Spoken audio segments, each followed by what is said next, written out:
Bona tarda, què tal? Com ha anat aquest matí?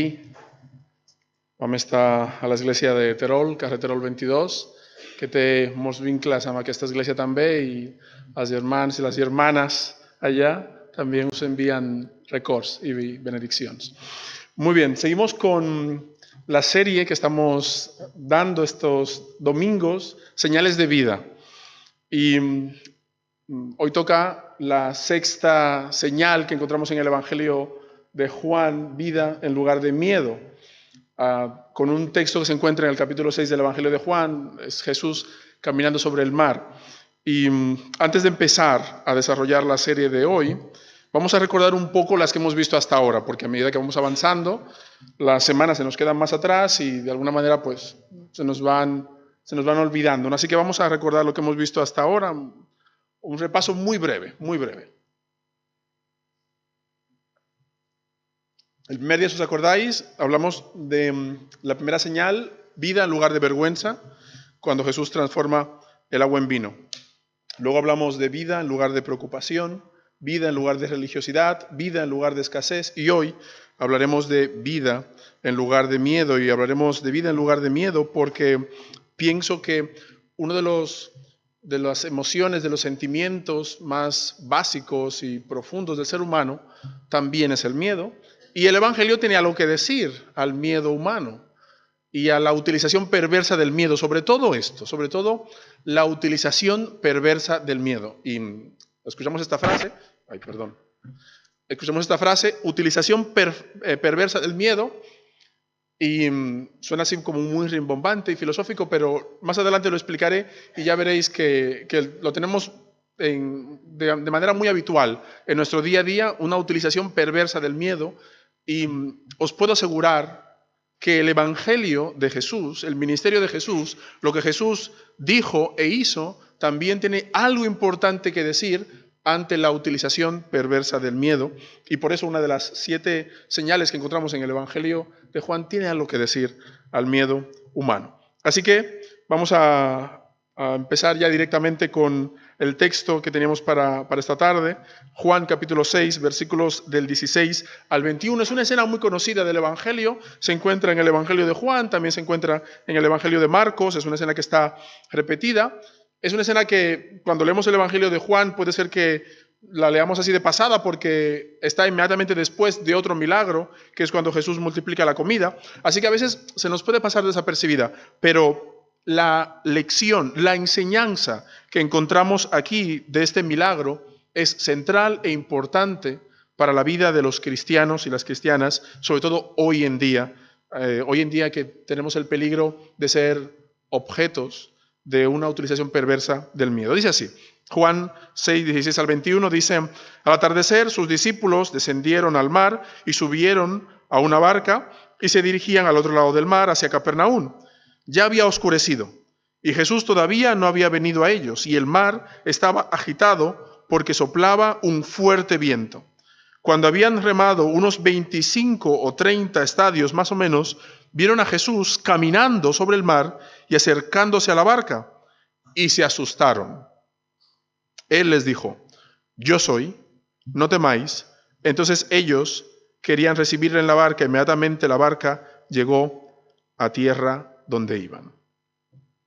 Yo y mi miedo.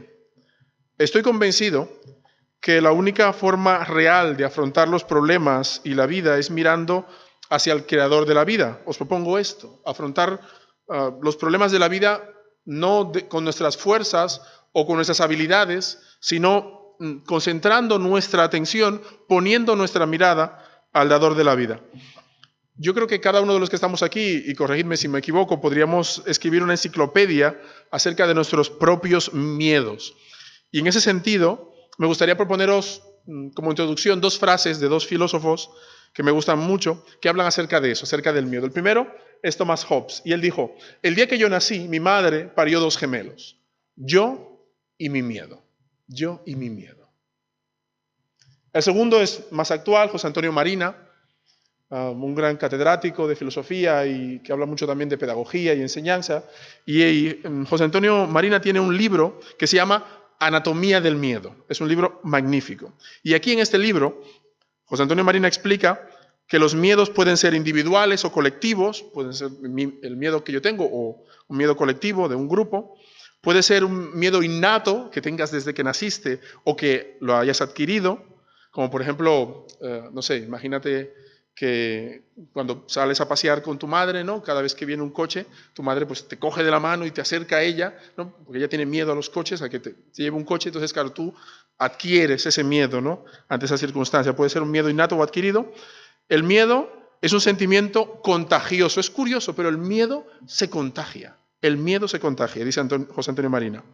Siempre ha habido y sigue habiendo una utilización política y también religiosa del miedo. Utilización política y religiosa del miedo. Y por último, el miedo produce una enorme incapacidad para vivir en libertad. Una enorme incapacidad para vivir en libertad. Cuando hablamos de la utilización perversa del miedo, nos referimos a esto. Y hoy en día vemos como el miedo y el discurso del miedo no solamente copa la realidad individual o religiosa, sino también la esfera política y nos mete miedo diciéndonos que va a venir esto, que va a venir lo otro, que tengamos miedo con este tipo de personas o con aquel tipo de personas y a través del miedo intentan manipularnos. Y por eso, para vivir en libertad, la única manera de vivir en libertad es superando el miedo, superando cada uno de estos miedos, el miedo individual o colectivo, el miedo innato o adquirido, el miedo como algo contagioso o la utilización religiosa o política del miedo. Y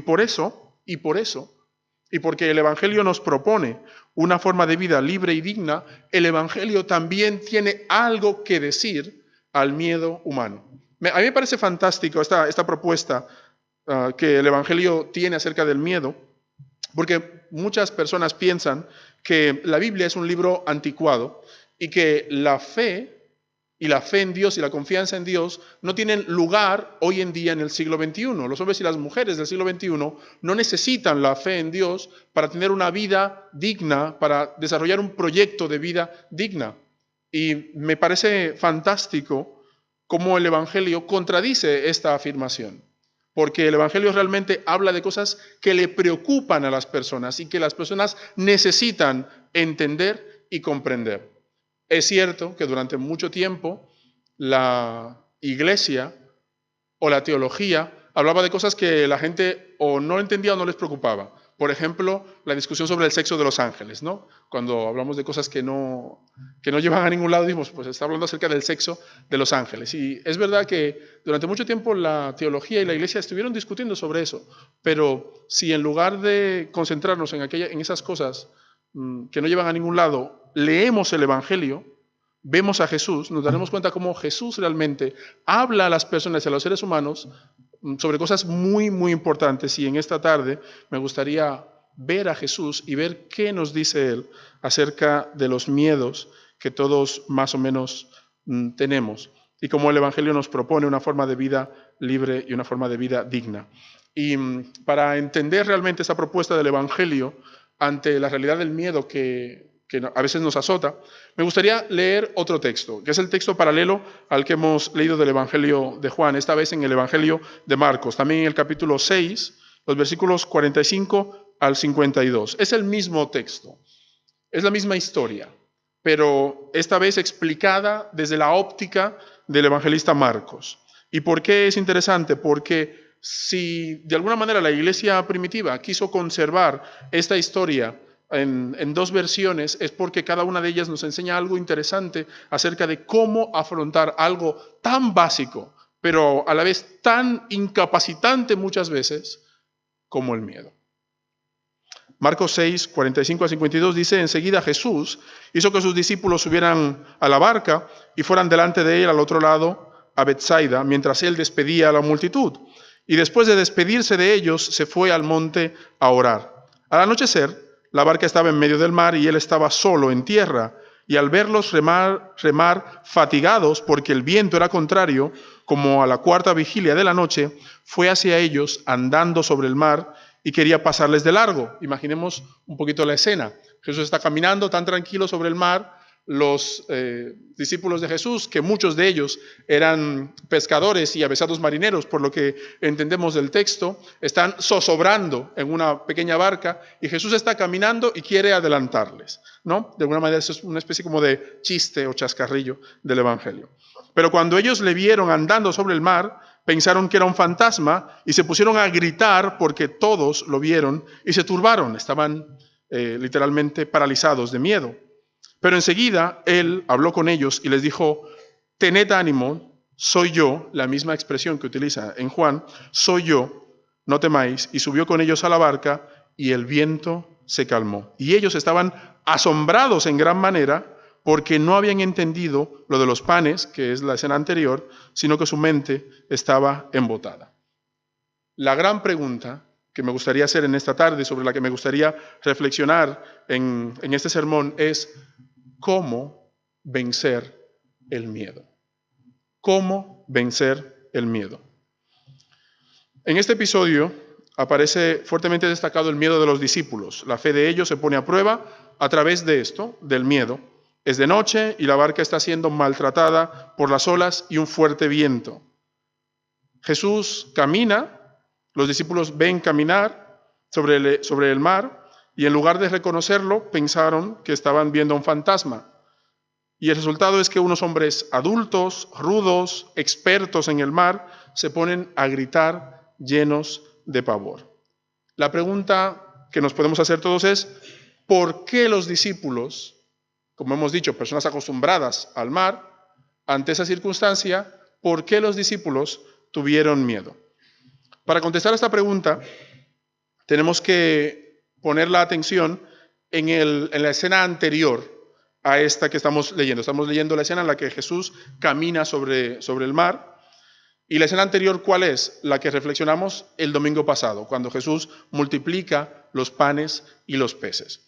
La multiplicación de los panes y los peces es una, la multiplicación de los panes y los peces es una escena muy alegre y muy festiva del Evangelio, porque ahí encontramos un milagro en el que los discípulos más o menos encuentran que Jesús es la solución ante los problemas concretos y materiales que pueden tener las personas. Ya hablamos de ello la semana pasada.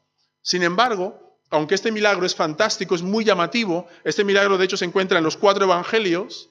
Este milagro también tuvo un pequeño error de interpretación por parte de los discípulos, porque los discípulos interpretaron que con este milagro Jesús se presentaba como aquel que podía solucionar todos los problemas físicos, económicos y materiales del ser humano. Los discípulos, ante el milagro de la multiplicación de los panes y los peces, entendían que Jesús era el Mesías político, militar que ellos esperaban.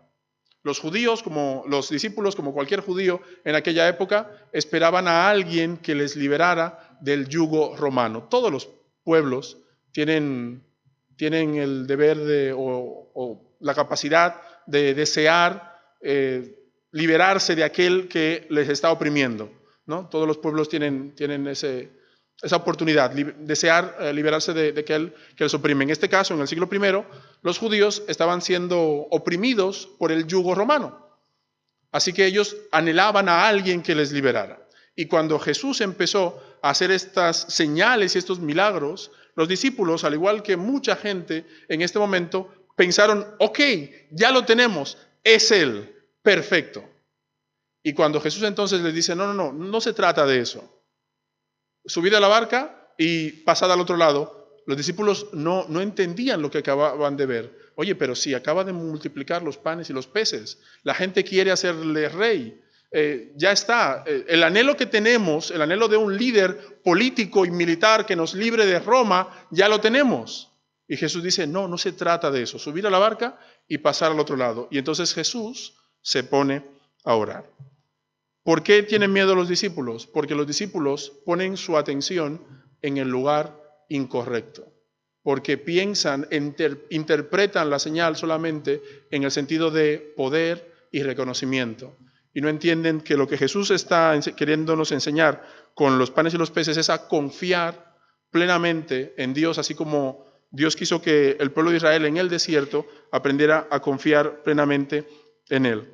Así que como los discípulos interpretan mal, entienden mal la escena anterior, necesitan experimentar la escena de Jesús caminando sobre el mar para superar sus miedos y para entender realmente cuál es la propuesta del Evangelio. Ellos tienen miedo porque ponen su confianza en el lugar incorrecto. Y muchas veces en nuestra vida nos pasa lo mismo. Nos encontramos temerosos, nos encontramos temiendo, nos encontramos que las circunstancias de la vida están pasando por encima de nosotros, tal vez porque ponemos nuestra confianza en el lugar incorrecto. Y de esta escena del Evangelio, me gustaría proponeros que en esta tarde podamos extraer 3 interesantes conclusiones de cómo luchar y vencer el miedo. 3 importantes conclusiones sobre cómo luchar y vencer el miedo. La primera es reconocer que ser seguidores de Jesús no nos hace inmunes al miedo. Jesús mismo dijo que en el mundo tendríamos aflicción. También nos dice que nuestra lucha no es contra carne ni sangre, sino contra poderes que van más allá de lo físico.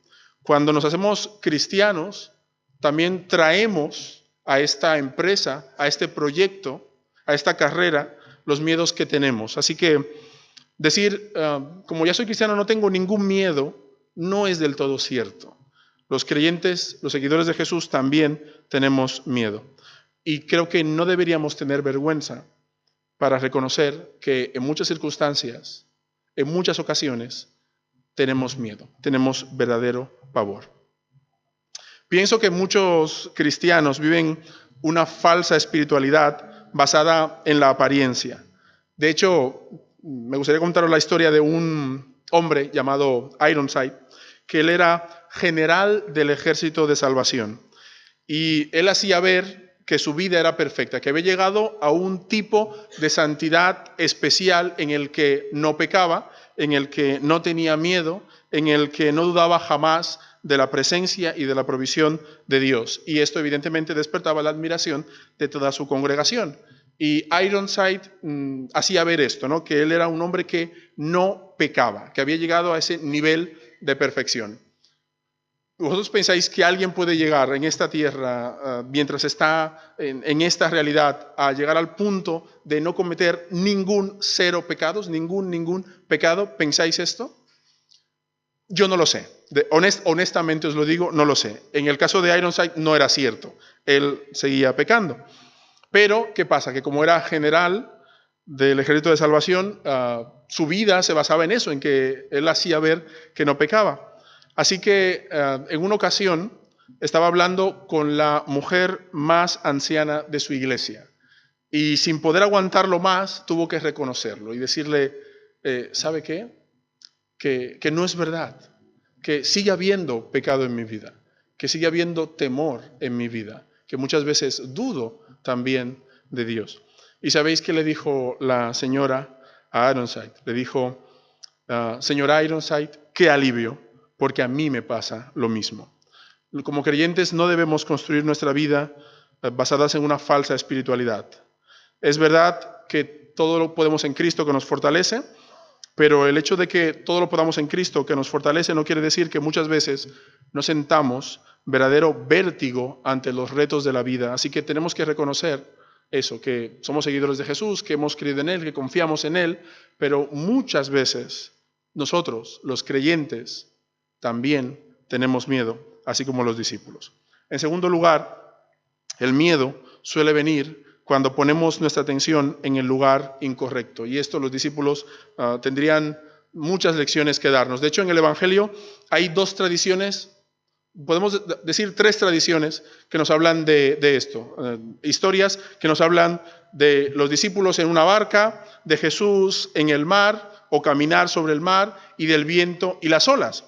Y una es esta, la que acabamos de leer, que Jesús está caminando sobre el mar, los discípulos tienen miedo hasta que no le reconocen. Otra es cuando Jesús está dormido en la barca, hay una gran tempestad, y los discípulos le dicen a Jesús, oye, despierta que vamos a morir. ¿Cómo es posible de que estés durmiendo en esta circunstancia? Por favor, Señor, despierta. Y Jesús se despierta y le dice al mar y al viento, calma, y el mar y el viento se calman. Y la tercera es cuando Pedro mismo, Pedro ve que Jesús viene caminando sobre el mar y Pedro mismo le dice, oye, yo también quiero. Y Pedro sale de la barca, está unos pasos caminando sobre el mar, pero en un momento quita la vista de Jesús, pone la vista en la circunstancia y en ese momento empieza a hundirse. Así que creo que justamente los discípulos podrían explicarnos mucho acerca de cómo puede ser que, siendo creyente, siendo seguidor de Jesús, teniendo el Espíritu Santo de tu parte, conociendo cómo el Señor está presente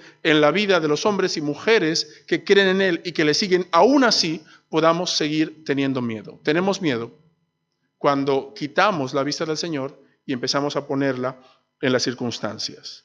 No podremos vencer el miedo mientras dependamos solo de nosotros.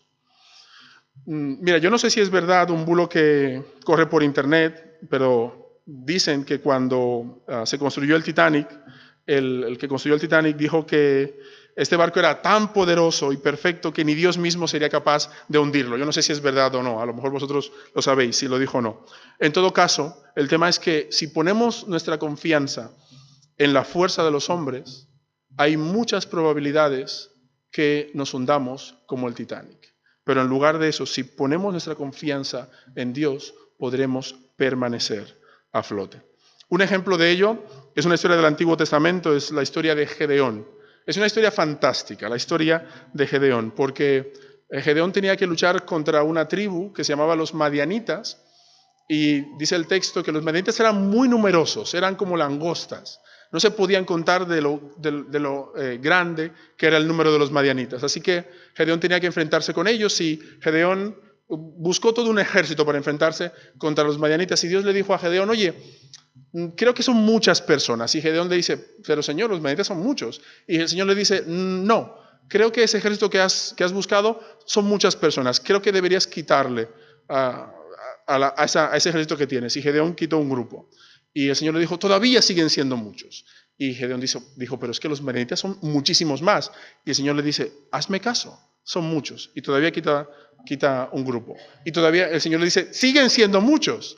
Hasta que al final se quedaron 300 soldados de Israel contra un número inmenso de madianitas. Y al final de la historia de Gedeón y los madianitas es que da igual el número, da igual nuestra fuerza. Si confiamos en el Señor, si ponemos nuestra vista en el Señor, podremos vencer nuestros miedos. En primer lugar, ser seguidor de Jesús no nos hace inmunes al miedo. Los creyentes seguimos teniendo miedo. En segundo lugar, el miedo suele venir cuando ponemos nuestra atención en el lugar incorrecto. En lugar de poner nuestra atención en el Señor, lo ponemos en las circunstancias. Y eso, ¿qué queréis que os diga? Es humano, muy humano. Yo creo que el Señor no nos penaliza por eso, porque Él conoce nuestra debilidad, sabe que somos barro. Lo importante aquí es lo tercero. Empezamos a superar nuestros miedos cuando reconocemos la presencia de Jesús aún en medio de nuestras tormentas. Muchas veces cuando estamos en medio de la tormenta, parece que el Señor no está. Pero os diré una cosa, alerta spoiler, os diré una cosa. El Señor siempre está a nuestro lado. Lo veamos o no, lo sintamos o no, siempre está a nuestro lado. El hecho de que haya tormentas en nuestra vida no quiere decir que no seamos cristianos o que Dios no nos ame o que Dios nos ame menos. Las tormentas son parte de la vida, son parte de las circunstancias. Hay una enseñanza en el Sermón del Monte, Mateo capítulo 7, el final del Sermón del Monte, muy ilustrativa de esto, seguro que la recordaréis.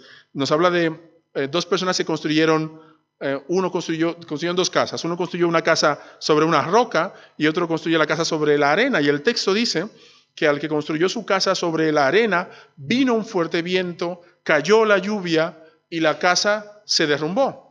Pero el que construyó su casa sobre la roca dice que vino un fuerte viento, subió la marea, cayó la lluvia y la casa se mantuvo firme. La pregunta es, ¿cuál es la diferencia en estas dos casas si las dos experimentaron la misma tormenta? Que una estaba sobre la roca, que una de ellas se mantuvo firme porque puso su mirada en el Señor sobre la roca. Así que lo que debemos entender como creyentes es que ya que vamos a tener tormentas en nuestra vida, debemos dejar que sea el Señor el que ponga la voz de seguridad en nosotros. quiero que nos animemos mutuamente, animaros a vosotros, pero también ¿por qué no?, que me animéis a mí, a que Jesús tome el control de nuestra vida. En aquellas áreas donde a lo mejor aún hay tormentas en nuestra vida y cada uno sabe qué áreas son, decirle al Señor: Señor, toma el control de este área. Ya no quiero tener miedo. Ya no quiero seguir desconfiando. Quiero realmente entender que tú me ofreces vida, una vida sin miedos. Me ofreces la capacidad de vencer el miedo. Tomar los temores que tenemos y decirles a Jesús: te entrego estos temores y quiero empezar a descansar y depender absolutamente de ti. Hay una escena también en el Antiguo Testamento, es la historia de Daniel, que es muy interesante. Daniel nos enseña muchas cosas y una de ellas es cuando Daniel estuvo en el foso de los leones. Y recuerdo cuando era niño que teníamos que hacer una obra de teatro sobre Daniel en el foso de los leones. Y yo no tenía ningún papel importante, claro, no podía ser de león, ni de niño, ni de nada, pero era parte del grupo, del grueso de niños que siempre estaban ahí cantando, ¿no? Y ese era el papel preferido de los profesores, entendían que ese era el papel que yo hacía mejor, ¿no? Ahí en el grupo de niños. Y este grupito cantábamos una canción. Y claro, yo era un niño pequeño, pero aún al día de hoy, 28 años después de eso, sigo recordando esa canción y en medio de circunstancias y problemas de la vida, me encuentro tarareando esa canción. No la voy a cantar por motivos evidentes, ¿no? Ya sabéis, pero os voy a explicar de qué decía la canción. Decía así, decía: cuando encerraron a Daniel en el foso de los leones, Dios estaba con él y envió su ángel a librarle. Tranquilo estoy, dijo Daniel, tengo la paz que Dios me da. No temeré, porque más grande es nuestro Dios que cualquier cosa. Y allí encontramos a Daniel tranquilo, descansando y durmiendo en una situación en la que cualquiera de nosotros estaría con el estrés por las nubes. ¿Cómo vencer el miedo? Aprender a depender del Señor. Aprender a descansar en el Señor. Reconocer que tenemos miedo, ¿sí? Reconocer que muchas veces hemos alimentado el miedo porque hemos puesto nuestra confianza en el lugar incorrecto, no pasa nada, lo reconocemos, pero ante eso también reconocer que el Señor quiere que vivamos una vida sin miedo y que la única forma de vivir una vida sin miedo es poniendo toda nuestra confianza en Él. ¿Podéis poneros de pie, por favor, para hacer una oración?